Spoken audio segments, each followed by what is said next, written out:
جب ہم ان کے زمانے کو نگاہ میں رکھتے ہیں تو ہمیں یہ محسوس ہوتا ہے کہ حالی نے پہلی بار بعض ایسے مباحث کی طرف اشارے کیے ہیں کہ جو اس زمانے کے لوگوں کے لیے بالکل نئے تھے، اور نہ صرف اس زمانے کے لوگوں کے لیے نئے تھے بلکہ بعد کے آنے والوں کے لیے وہ مباحث بہت ہی چونکانے والے تھے۔ مثلاً آپ دیکھیں، اور منصوبہ بندی،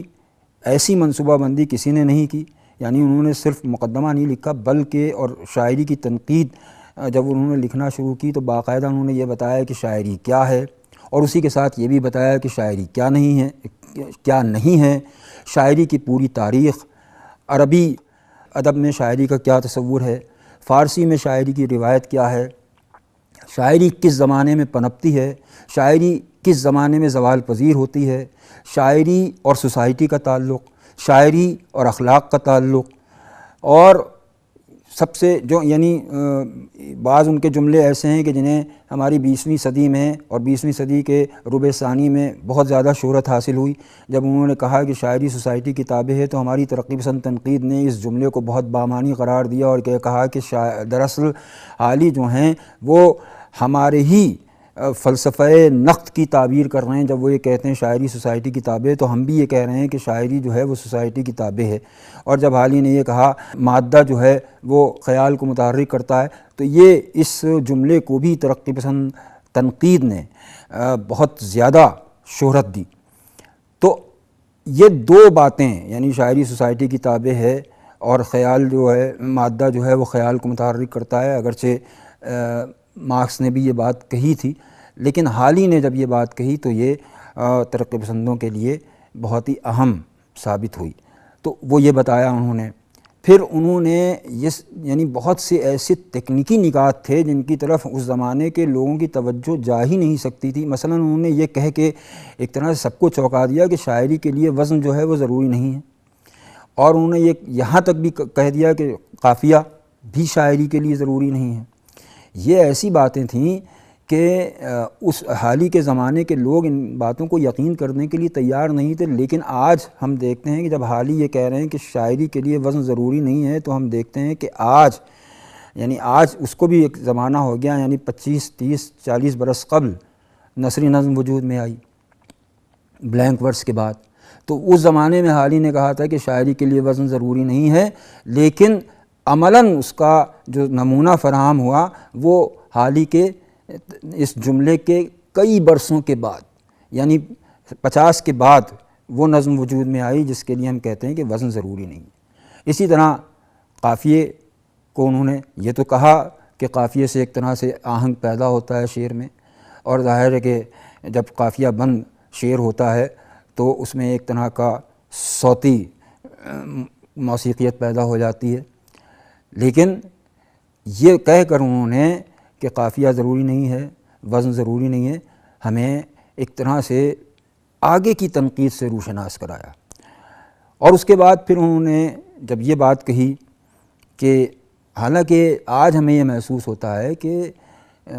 وہ جو باتیں کہہ رہے ہیں حالی، شاعری کے لیے جو شرطیں ضروری قرار دے رہے ہیں، شاعری کی جو خوبیاں بیان کر رہے ہیں، وہ خوبیاں اور شرطیں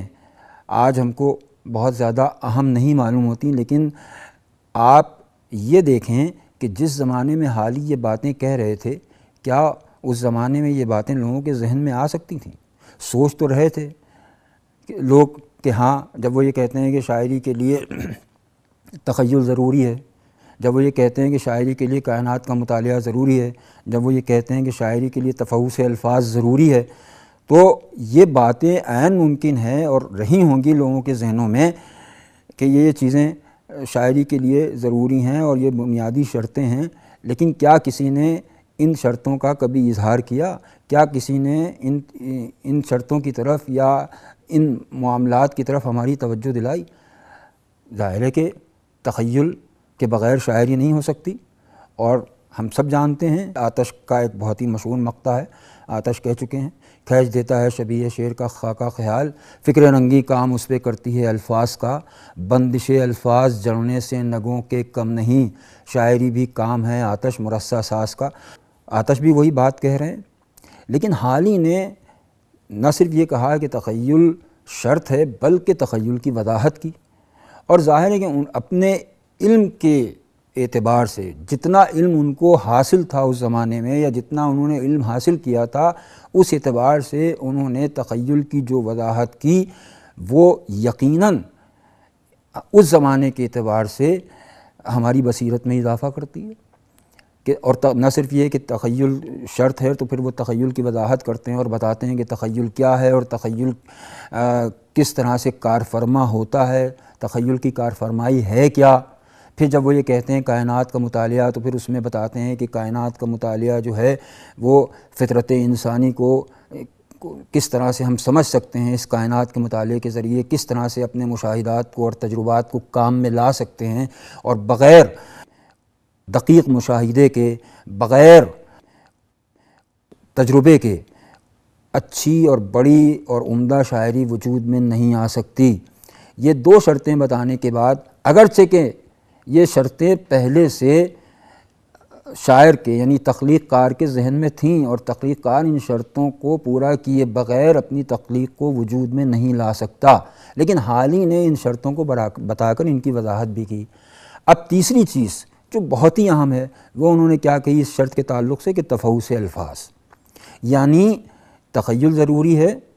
کائنات کا مطالعہ ضروری ہے، لیکن ان دونوں کو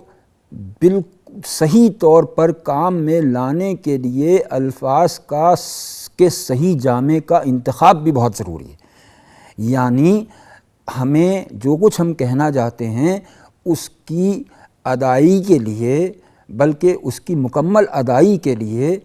ہمیں یہ دیکھنا چاہیے کہ ہم موضوع اور مناسب لفظوں کا انتخاب کر رہے ہیں یا نہیں۔ اور ظاہر ہے کہ انیس پہلے کہہ چکے ہیں، یعنی موقع ہو جہاں جس کا عبارت ہو وہی، اور ادھر وہ کہہ رہے ہیں کہ آتش کہہ رہے ہیں بندش الفاظ جڑنے سے نگوں کے کم نہیں۔ تو الفاظ کے انتخاب، الفاظ کی مناسبت، موضوع الفاظ کی جستجو، یہ ہمارے بیان میں جو کاملیت پیدا کرتی ہے، جو ہمارے بیان کو تکمیل عطا کرتی ہے، حال ہی اس پر اصرار کر رہے ہیں کہ تفحص الفاظ کے بغیر ہم جو کچھ ہم نے سوچا ہے، جو کچھ ہم نے مشاہدہ کیا ہے، جو کچھ ہم نے تجربہ کیا ہے، اس میں ہم اثر آفرینی اور معنویت نہیں پیدا کر سکتے۔ تو وہ صرف 3 شرطیں بتا کر آگے نہیں بڑھ رہے، بلکہ ان 3 شرطوں کی تفصیل سے وضاحت بھی کر رہے ہیں کہ یہ شرطیں کیوں ضروری ہیں۔ اور جیسا میں نے عرض کیا کہ آج ہم ظاہر ہے کہ تنقید آج کہاں سے کہاں پہنچ چکی ہے۔ آج آپ کو لگتا ہے کہ ایک ہمارا طالب علم بھی جو بہت ذہین طالب علم ہے، وہ یہ کہہ سکتا ہے بھائی حالی نے کون سی نئی بات کہی، لیکن ذرا آج کے زمانے سے آپ کو لے جا کر حالی کے زمانے میں رکھیے، تب آپ کو معلوم ہو کہ حالی نے کتنی نئی بات کہی تھی اور کس طرح سے انہوں نے نئی طرح سے ان کی وضاحتیں کیں۔ اور اسی کے ساتھ ساتھ یہ شرطیں بتانے کے بعد جب وہ خوبیوں کی طرف آتے ہیں تو یہ خوبیاں بھی بالکل ہم کو عام سی خوبیاں معلوم ہوتی ہیں، لیکن حالی کے زمانے میں اور صرف سادگی، جوش اور اصلیت، یہ 3 باتیں وہ کہتے ہیں۔ تو اگرچہ یہاں میں ہمارے عزیز طلباء اور طالبات، ہم آپ سے یہ بھی بتاتے چلیں کہ ہم آج حالی سے اختلاف کر سکتے ہیں اور پوری طرح سے اختلاف کر سکتے ہیں، لیکن جیسا میں نے ابھی کچھ دیر پہلے آپ سے کہا تھا، عرض کیا تھا کہ آپ آج کے زمانے سے اپنے آپ کو لے جا کر حالی کے زمانے میں رکھیے تو آپ کو ان باتوں کی معنویت کا اندازہ ہوگا۔ تو جب حالی شرطیں بتانے کے بعد خوبیوں کی طرف آتے ہیں تو اب سادگی، اصلیت اور جوش، یہ 3 چیزیں ہیں۔ وہ سادگی کی تعریف بیان کرتے ہیں کہ سادگی سے مراد کیا ہے، یعنی ہم ایسے الفاظ کا استعمال کریں کہ جو روزمرہ کی زبان ہو، سادہ ہو، جو اشراف کی سمجھ میں بھی آ سکے اور اس طبقے کی سمجھ میں بھی آ سکے کہ جو بہت اعلیٰ قسم کی زبان سے واقف نہیں ہے۔ ایک وہ استعمال کرتے ہیں تحاور، یعنی محاورے کی زبان ہو، روزمرہ کی زبان ہو، جو عام ذہنوں تک جو زبان منتقل ہو سکے، یہ مراد ہے ان کی سادگی سے۔ پھر وہ دوسری بات کہتے ہیں کہ اصلیت یعنی جو کچھ کہا جا رہا ہے وہ چاہے وہ شاعر کے اندیے میں ہو، وہ ہمیں فی الواقع اصلی معلوم ہو۔ پھر وہ جوش کی بات کرتے ہیں، لیکن یہاں ہم حالی سے یہ اختلاف کر سکتے ہیں کہ بھئی یہ تین باتیں جو یہ تین خوبیاں بیان کر رہے ہیں وہ تین خوبیاں جو شاعری کے لیے بتا رہے ہیں، یہ تین خوبیاں کوئی بہت پتے والی باتیں نہیں ہیں۔ سادگی مثلا ان کی اس بات کو اگر ہم غالب کی طرف لے جائیں تو ظاہر ہے کہ ان کی یہ بات غلط ثابت ہوتی ہوئی نظر آتی ہے، اس لیے کہ ہم غالب کو مشکل گو شاعر کی حیثیت سے جانتے ہیں۔ اور جوش کی جہاں وہ بات کرتے ہیں، اچھا یہ تینوں لفظ انہوں نے، ہم سب جانتے ہیں کہ ملٹن کے یہاں سے لیے تھے کہ سمپل، سینسوس اور پیشنیٹ۔ تو اب جب ہم پیشنیٹ کے لفظ پہ غور کرتے ہیں تو وہاں پیشنیٹ سے مراد صرف جوش نہیں ہے، اس میں ایک ایموشنل فلیور بھی ہونا چاہیے۔ مطلب جوش سے مراد یہ نہیں ہے کہ بالکل ایک انقلابی لب و لہجہ ہو۔ تو یہاں حالی جو خوبیاں بتا رہے ہیں، وہ خوبیاں جس طرح سے وہ شرطیں بتا رہے ہیں، ان شرطوں کے مقابلے میں ان کی یہ جو بتائی ہوئی خوبیاں ہیں یہ بہت زیادہ بامعنی نہیں معلوم ہوتی، یعنی ان سے ہم بڑی حد تک اختلاف کر سکتے ہیں۔ لیکن پھر وہی بات کہ اس زمانے کے لوگوں کے ذہن میں تو یہ چیزیں بھی موجود نہیں تھیں۔ اس زمانے وہ اپنے عہد کے قاریوں سے مخاطب ہیں، وہ اپنے عہد کے پڑھنے والوں سے مخاطب ہیں، تو اپنے عہد کے پڑھنے والوں کو نگاہ میں رکھ کر جو باتیں وہ کہہ رہے ہیں وہ ان کے عہد کے پڑھنے والوں کے لیے اہم اور کارآمد ہیں۔ اچھا یہی نہیں انہوں نے کیا، بلکہ اب انہوں نے صرف یہ بتایا، ابھی تک ہم اصناف کا مطالعہ کرتے رہے ہیں، حالی کے زمانے میں بھی مثنوی بھی موجود تھی، قصیدہ بھی موجود تھا، مرثیہ بھی موجود تھا، لیکن ان اصناف کی جو تکنیکی تعبیریں ہیں وہ کسی کے ذہن میں نہیں تھیں، اور ان اصناف ہر صنف جو ہے وہ فنی سطح پر کس طرح سے اہم اور بامعنی ہے یہ ہمارے ذہن میں نہیں تھا۔ حالی جب قصیدے کی بات کرتے ہیں تو وہ بتاتے ہیں کہ قصیدہ اصل کیا ہے اور کیا اسے ہونا چاہیے۔ جب وہ مثنوی کی بات کرتے ہیں تو وہ یہ بتاتے ہیں کہ مثنوی کیا ہے، اس کے مضامین کس طرح کے ہونا چاہیے، اس کا بیان کس طرح کے ہونا چاہیے۔ آج ہم نیریٹو کی بات کرتے ہیں، آج ہم بیانیے کے اوپر بہت زیادہ گفتگو کر رہے ہیں۔ حالی نے اس زمانے میں قصہ گوئی کی اہمیت کو سمجھا، اور جب وہ مرثیہ اور مثنوی پر بات کرتے ہیں تو وہ قصہ گوئی کے نکات اور قصہ گوئی کی خوبیوں پر بھی گفتگو کرتے ہیں کہ قصے کو بیان کرنے کے لوازم اور عناصر کیا ہونا چاہیے، خواہ وہ مرثیہ کا معاملہ ہو اور خواہ وہ مثنوی کا معاملہ ہو، یعنی بیانیہ صنف سخن کے لوازم اور عناصر اور مراحل کیا کیا ہونا چاہیے، اس کے اوپر وہ بہت تفصیل کے ساتھ گفتگو کرتے ہیں۔